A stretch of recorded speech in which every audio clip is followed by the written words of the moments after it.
Siku ya jana nilizungumzia kuhusiana na Kiredio, nikasema kwangu mimi ukiniambia content creator bora, mimi nitammention Kiredio kama namba 1, na nilitoa sababu zangu. Nikasema watu wanawataja akina Ankozala, siwavunjii heshima na sisemi kwamba hawafai.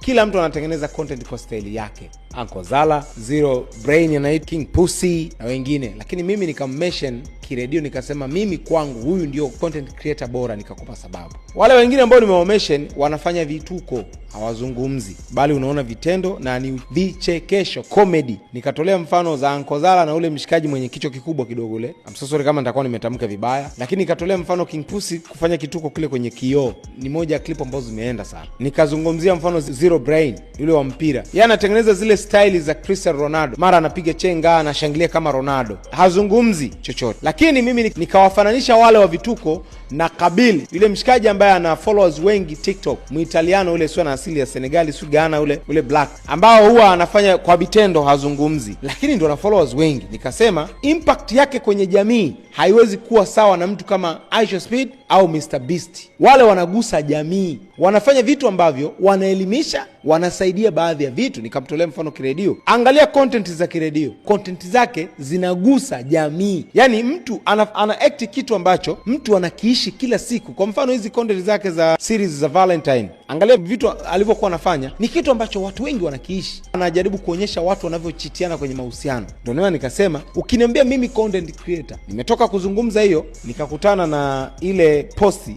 Kiredio amesaini mkataba wa milioni 17. Nikasema kile nilichozungumza ndio matokeo yake ni haya, kwa sababu anafanya kitu ambacho kinagusa jamii, kila mtu anashare. Amekuja kuandika Kiredio kwenye Insta story yake, akasema top 10 content creators Bongo. Anasema wanaingiza pesa nyingi kuliko wasanii wengi wa muziki mnaowashangilia huko mitaani. Ni vile kila kitu ni siri. Na hata huu mkataba niliouposti Snap, bahati mbaya hii sio sifa, ila mjue hii industry ina hela nyingi. Ukiweka juhudi, msiwachukulie poa.